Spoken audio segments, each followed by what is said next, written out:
اسلام چونکہ ایک کامل اور اکمل دین ہے،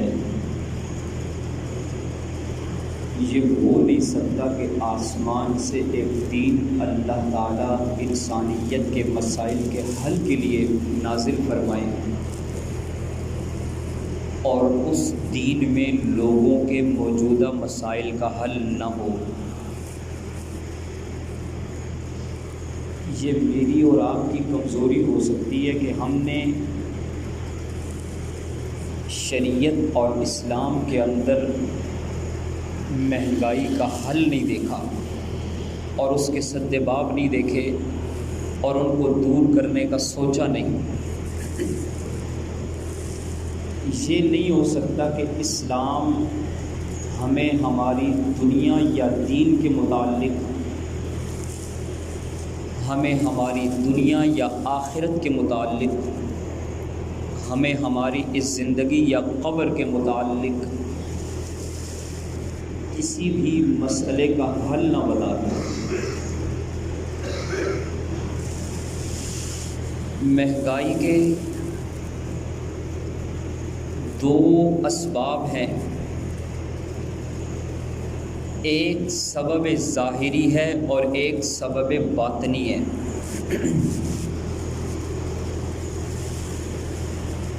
اگر ان اسباب کا علم ہوگا اور ان اسباب کو حل کرنے کی کوشش ہوگی تو اللہ تعالیٰ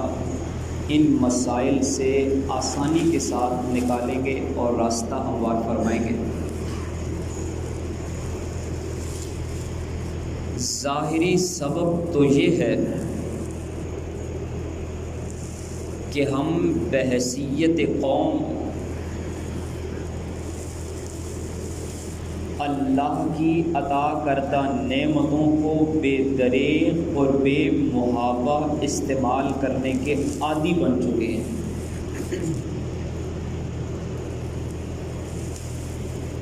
اسلام نے اس کے متعلق ہدایات ارشاد فرماتے ہوئے رحمت عالم صلی اللہ علیہ وسلم نے ارشاد پاک فرمایا کہ اگر تم کسی دریا کے کنارے پر بہتی ہوئی نہر پر بھی وضو کر رہے ہو تو اس وقت بھی پانی کو احتیاط سے استعمال کرو، اس لیے کہ جو شخص پانی کو بے دریغ استعمال کرنے کا عادی بن جائے وہ اس جگہ پر بھی پانی کو بے دریغ استعمال کرے گا جہاں پر پانی کی قلت اور کمی ہوگی۔ اسلام کی یہ ہدایات ہیں اور اسلام کی یہ تعلیمات ہیں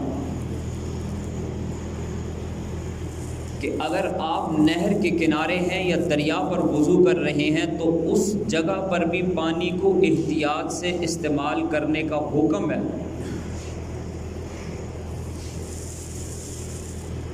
پانی کی جگہ باقی نعمتوں کو لے لیجئے، ہر نعمت کے ساتھ ہمارا یہ حال ہے کہ ہم اللہ کی ہر نعمت کو بے دریغ بے ضرورت استعمال کرتے ہیں اور ضائع کرتے ہیں، اور یہ چیز ہماری فطرت کا حصہ، ہماری عادت اور طبیعت بن چکی ہے۔ اللہ نے جو دھرتی ہمیں دی اس کو وسائل سے خالق کائنات نے منور فرمایا، ہم نے ان وسائل کو اور ان نعمتوں کو ضائع کیا، جس کی وجہ سے اللہ نے ہمیں وسائل دے کر، نعمتیں دے کر بھی ان کے استعمال سے محروم کر دیا۔ بعض اوقات انسان کے پاس بہت کچھ ہوتا ہے، کھانے کے لیے دسترخوان پہ ہر نعمت سجی ہوتی ہے، سب کچھ دے کر بھی اللہ اس کی صحت کو ایسا کر دیتے ہیں کہ وہ ان نعمتوں کو استعمال نہیں کر سکتا. عطا کر کے بھی خالق اور مالک استعمال کرنے کی توفیق لے لیتے ہیں. بعض اوقات جیب میں پیسے بھی ہوتے ہیں، گاڑی میں پیٹرول بھی ہوتا ہے، لیکن اس کے باوجود بغیر کسی وجہ کے چلچلاتی دھوپ میں انسان پیدل سفر کر رہا ہوتا ہے. سب کچھ دے کر بھی اللہ طبیعت پر ایسا بوجھ ڈال دیتے ہیں کہ وہ ان نعمتوں کو استعمال کرنے کی توفیق ہی اسے نہیں ملتی. اللہ نے ہمیں بجلی دی، ہم نے اس کے ساتھ یہ سلوک کیا کہ ہم نے اس کو بے دریغ استعمال کرنا شروع کر دیا، اس نعمت کو ضائع کیا. مفتی تقی عثمانی صاحب اپنے سفر نامے میں لکھتے ہیں کہ مجھے چین جانے کا موقع ملا. وہاں پر ایئرپورٹ سے میں جب اپنے منزل کی طرف جا رہا تھا تو راستے کے دونوں جانب میں جو شاہراہ ہے وہ دنیا کی وسیع ترین شاہراہوں میں ہے. اس کے دونوں جانب بڑی مدھم سی لائٹیں تھیں، اور جب میں شہر کے اندر پہنچا تو وہاں پر بھی روشنی اور بجلی بڑی کم نظر آئی. میں نے یہ سمجھا کہ شاید اس شہر کا یہ حال ہے، ممکن ہے باقی شہروں میں یہ بات نہ ہو. مجھے باقی صوبوں اور باقی شہروں میں جانے کا موقع ملا تو میں نے چین کے اندر یہ دیکھا کہ وہاں بجلی کو بہت احتیاط سے استعمال کیا جا رہا ہے. جبکہ میں کراچی کا رہنے والا تھا اور راتوں میں بھی وہ شہر دن کی طرح روشن ہوتا ہے، اور میں اس روشنی کا عادی تھا. تو میں نے میزبان سے یہ پوچھا کہ میرا یہ تاثر ہے کہ آپ کے ملک میں یہ بجلی کی قلت ہے یا کیا وجہ ہے کہ یہاں کی شاہراہیں بھی مدھم ہیں، روشنی اس طرح نہیں ہے، راتوں میں بھی یہ شہر اندھیرے میں ڈوبا ہوا ہے، اس کی وجہ کیا ہے؟ وہ فرماتے ہیں کہ میرے میزبان نے یہ بتایا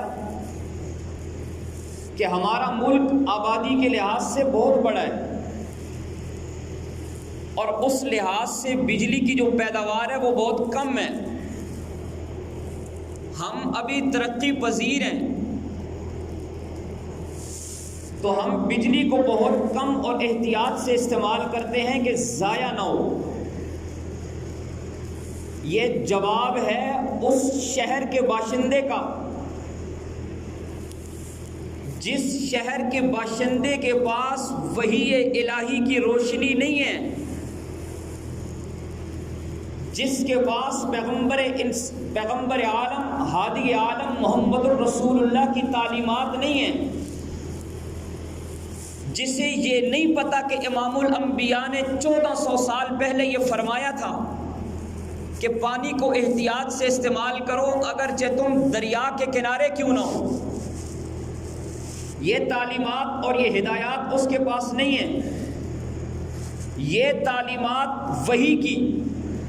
ہمارے پاس ہیں، اور ہمارا حال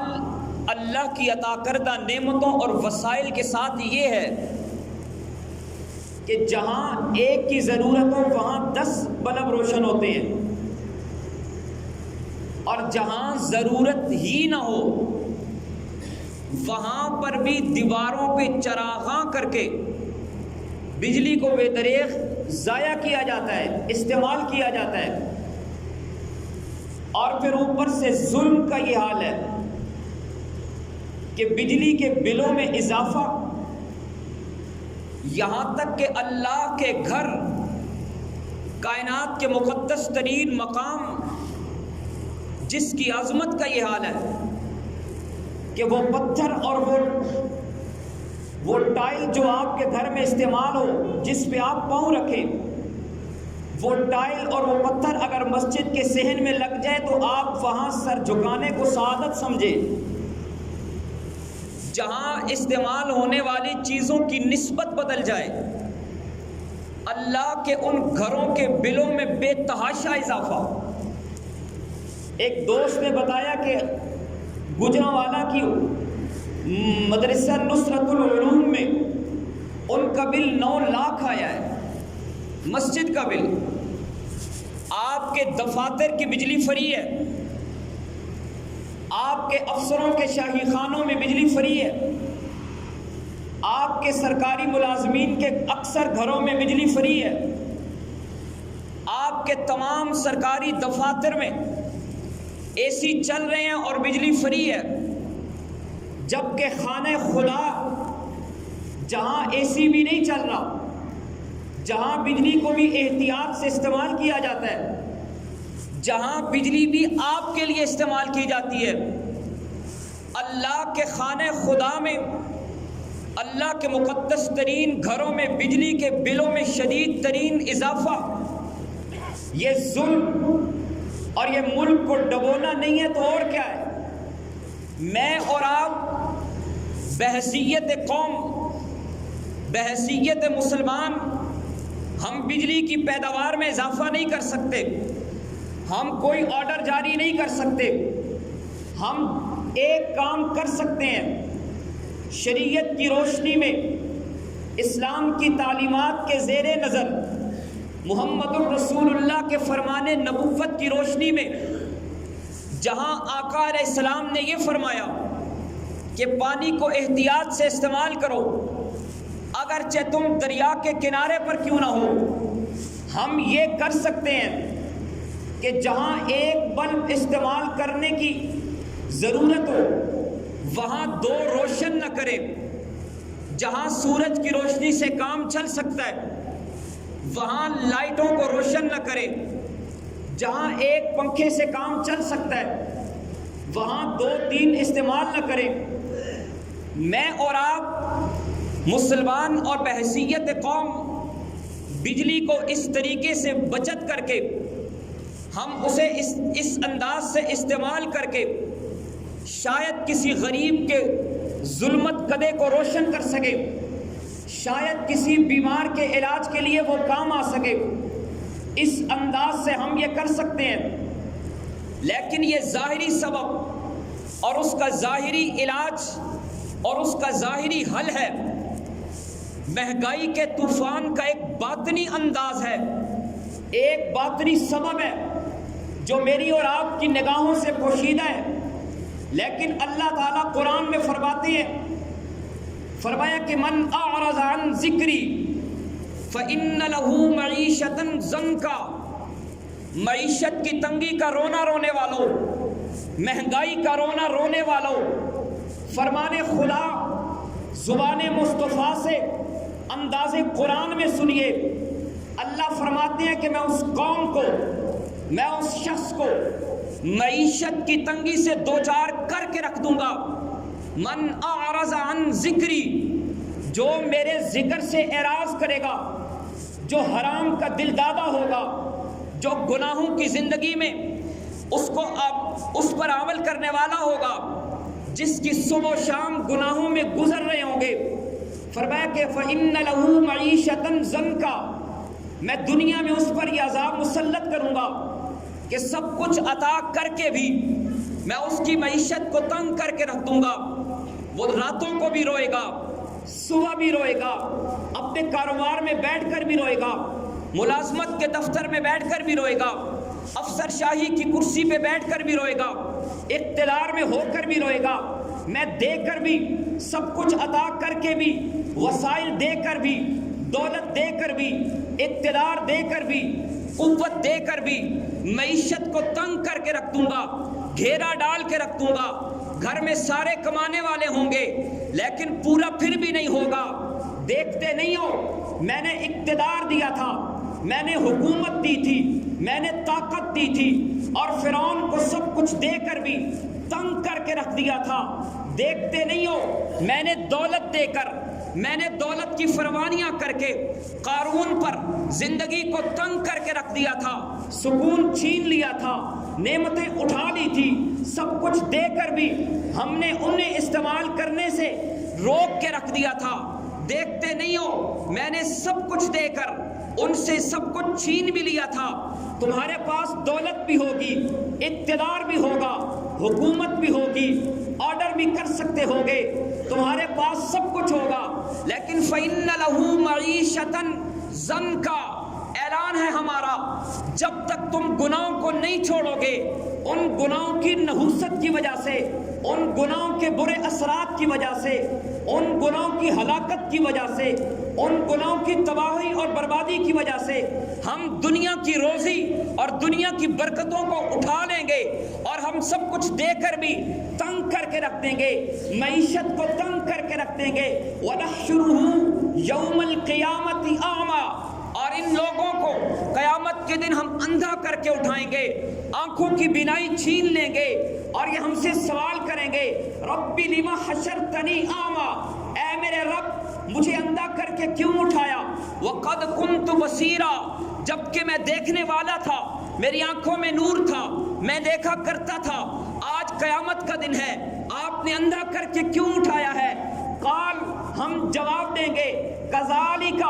اسی طرح، اتت کا آیاتنا، تیرے در پہ میرے قرآن نے دستک دی تھی، تجھے میرا قرآن پڑھ کے سنایا گیا تھا، تجھے میری آیات پڑھ کے بتائی گئی تھی، الیوم وکذالک الیوم تنسا، جب تیرے در پہ میرے قرآن نے دستک دی تھی تو قرآن کو بھول گیا، تو احکامات خداوندی کو بھول گیا، تو شریعت محمدی کو بھول گیا، الیوم تنسا، آج قیامت کے دن میں بھی اپنی نگاہ رحمت سے تجھے دور کر کے ہمیشہ کے لیے بھول رہا ہوں۔ یہ عذاب ہے اور یہ اس کی ہلاکت اور یہ اس کی تباہی ہے، جس کا ایک انداز اللہ آخرت میں ظاہر کرنے والے ہیں۔ دنیا میں کیا ہوگا؟ اللہ فرما رہے ہیں کہ فَإِنَّ لَهُ مَعِيشَةً ضَنْكَ، ہم ان کی دنیا کی روزی تنگ کر کے رکھ دیں گے۔ معیشت پر اللہ کی حکمرانی ہے، دینے والا اللہ ہے تو لینے والا بھی اللہ ہے۔ جب تک میں اور آپ گناہوں سے توبہ نہیں کریں گے، گناہوں کی زندگی سے ہم رخ کو نہیں موڑیں گے، معیشت تنگ رہے گی، سب کچھ دے کر بھی اللہ تعالیٰ استعمال کی اور اس کے فوائد کو حاصل کرنے کی توفیق چھین لیں گے، سب کچھ ہونے کے باوجود کچھ نہیں ہوگا۔ یاد رکھیے، جب تک کہ ان آنکھوں سے حرام دیکھتے رہیں گے، جب تک آنکھیں حرام کی دل دادہ رہیں گی، اللہ عبادات کے اندر بھی لذت کی توفیق چھین لیں گے۔ شیخ الاسلام امام ابن تیمیہ رحمۃ اللہ علیہ فرماتے ہیں کہ ایک وقت تھا میں سر سجدے میں جھکاتا تھا، لذت نہیں آتی تھی، اللہ کے حضور عبادت میں کھڑا ہوتا تھا، مجھے کیفیت نصیب نہیں ہوتی تھی، اللہ کے حضور بیٹھ کے ذکر کرتا تھا، استغفار اور تسبیحات کرتا تھا، لیکن کیفیت نصیب نہیں ہوتی تھی۔ پھر وہ وقت آیا، میں نے نگاہوں کو جھکانا سیکھ لیا، آنکھوں میں حیا کا پردہ ڈالا، حیا کا سرما لگایا، میری نگاہیں جھک گئیں۔ وہ دن اور آج کا دن اللہ نے سجدوں کی لذت بھی عطا کر دی، عبادت کی توفیق بھی عطا کر دی۔ اللہ نے حیا کی وجہ سے، آنکھیں جھکا دینے کی وجہ سے تمام عبادات اور نعمتوں کی روحانی کیفیات عطا فرما دی۔ گناہوں کا ایک اثر یہ ہے کہ اللہ معیشت کو تنگ کر دیتے ہیں۔ گناہوں کا ایک اثر یہ ہے کہ اللہ عبادت کی توفیق اٹھا لیتے ہیں، عبادت کی توفیق نہیں ملتی۔ بڑے بڑے الارم لگائے ہوتے ہیں، لیکن صبح کا وقت ہوتا ہے، نماز کا ٹائم گزر جاتا ہے، وہ الارم بھی اسے جگا نہیں سکتے، آنکھ کھلتی ہے لیکن انہیں بند کر دیا جاتا ہے، پھر سو جاتا ہے۔ کیوں نہیں تجھے اللہ کے حضور سجدہ کرنے کی توفیق ملی؟ اگر زندگی میں گناہ ہیں، اللہ عبادت کی توفیق اٹھا لیتے ہیں، نوافل کی توفیق نہیں ملتی، قرآن پڑھنے کی توفیق نہیں ملتی۔ ایک حافظ قرآن ملے، اپنی زندگی کے بارے میں بتاتے ہوئے انہوں نے بتایا کہ آج 9 سال کا عرصہ گزرا ہے، 9 سال کے عرصے میں ایک دفعہ بھی دیکھ کر بھی قرآن کو نہیں پڑھا۔ حافظ قاری ہونے کے باوجود اللہ قرآن پڑھنے کی توفیق اٹھا لیتے ہیں، نوافل کی توفیق، عبادات کی توفیق، حج کی توفیق، عمرے کی توفیق، درود کی توفیق، تسبیحات کی توفیق، کسی چیز کی توفیق نہیں ملتی، بھاگتے رہتے ہیں، کاموں میں الجھے رہتے ہیں، کبھی یہاں کبھی وہاں، زندگی کے کاموں میں اللہ ایسا الجھا دیتے ہیں، وقت ہی نہیں ملتا عبادت کے لیے۔ یہ گناہوں کا ایک اثر ہے، اور گناہوں کا تیسرا اثر، اللہ برکت اٹھا لیتے ہیں۔ صبح کے وقت میں پورا شیڈول طے ہوتا ہے، یہ کرنا ہے، پھر یہ کرنا ہے، پھر یہ کرنا ہے، رات ہو جاتی ہے، ایک کام بھی مکمل نہیں ہوتا، اوقات سے برکت اٹھا لی جاتی ہے، زندگی سے برکت اٹھا لی جاتی ہے، اولاد سے برکت اٹھا لی جاتی ہے، صحت سے برکت اٹھا لی جاتی ہے، عجیب بیماریاں لگ جاتی ہیں، جوانوں کو بیماریاں، 18 سال کی عمر میں گھٹنوں میں درد، 22 سال کی عمر میں ہارٹ پیشنٹ، جوانوں کو بیماریاں لگتی ہیں۔ کیوں لگتی ہیں؟ اللہ کا قرآن گواہی دے کے کہہ رہا ہے اگر زندگی گناہوں میں گزر رہی ہوگی اللہ صحت کی برکتیں چھین لیں گے، عجیب و غریب امراض میں مبتلا کر کے اللہ بیمار کر کے رکھ دیں گے۔ یہ گناہوں کے وہ اثرات ہیں جو زندگی میں ظاہر ہوتے ہیں، جو دنیا میں نظر آتے ہیں، اور گناہوں کا ایک اثر ایسا ہے جو موت کے وقت نظر آئے گا۔ اگر آپ کی زندگی اعمال پہ گزر رہی ہے تو آپ کے لیے بشارتیں ہیں، یہ دنیا کی چند روزہ زندگی ہے، چند سانسیں ہیں، چند لمحے ہیں، یہ چند دن ہیں، نہ جانے کب ختم ہو جائیں۔ حضرت موسیٰ کلیم اللہ فرمایا کرتے تھے کہ ایک شخص نے دنیا میں صرف اور صرف تکلیفیں دیکھی، دکھ دیکھے، مصائب و آلام دیکھے، ایک لمحہ بھی اسے راحت کا نصیب نہ ہوا، لیکن اگر قیامت کے دن وہ جنت میں چلا گیا تو جنت کی راحت کا ایک لمحہ دھرتی کی ساری زندگی کی تکالیف کو بھلا کے رکھ دے گا۔ اس سے پوچھا جائے گا، وہ کہے گا میں نے دنیا میں دکھ دیکھا ہی نہیں، یہ دکھ اس سکھ کے مقابلے میں کچھ نہیں ہے۔ اور فرمایا کرتے تھے جس نے دنیا میں صرف اور صرف راحتیں دیکھی، سکھ دیکھے، چین دیکھا، جس نے دنیا میں سکون ہی سکون دیکھا، لیکن موت کے بعد جہنم میں چلا گیا، جہنم کا ایک لمحہ زندگی کی ساری راحتوں کو بھلا کے رکھ دے گا، اور وہ یہ کہے گا میں نے دنیا کی ساری زندگی میں ایک سکھ بھی نہیں دیکھا، یہاں کے سارے سکھ ان دکھوں کے مقابلے میں کوئی حیثیت نہیں رکھتے۔ اگر اعمال والی زندگی ہے، موت کے وقت فرشتے آ رہے ہیں، اور وہ فرشتے کیا کہہ رہے ہیں؟ نحن اولیاؤکم فی الحیات الدنیا، ہم دنیا کی زندگی میں بھی تمہارے دوست تھے، ولی تھے، ہم تمہارے ساتھ ہوا کرتے تھے، کارساز تھے، تمہارے کاموں میں تمہاری مدد کیا کرتے تھے، کاموں میں ہاتھ تم لگاتے تھے، مکمل ہم کرتے تھے، ارادہ تم کرتے تھے، تکمیل ہم کیا کرتے تھے، زندگی کے سارے کاموں میں نحن اولیاؤکم، ہم مددگار تھے تمہارے، فی الحیات الدنیا، دنیا کی زندگی میں بھی، اور وہ فی الآخرہ، اب تم آخرت میں آ رہے ہو، دنیا کی زندگی سے تم آخرت کی منازل میں قدم رکھ رہے ہو، آخرت کی منازل میں ہر قدم پر ہم تمہارے ساتھ ہیں۔ فرمایا کہ انہیں بشارت دے دو، انہیں خوشخبری سنا دو کہ اللہ نے تمہارے لیے بڑی نعمتیں تیار کر کے رکھی ہوئی ہیں۔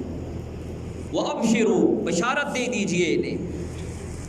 الجنت التی کنتم توعدون،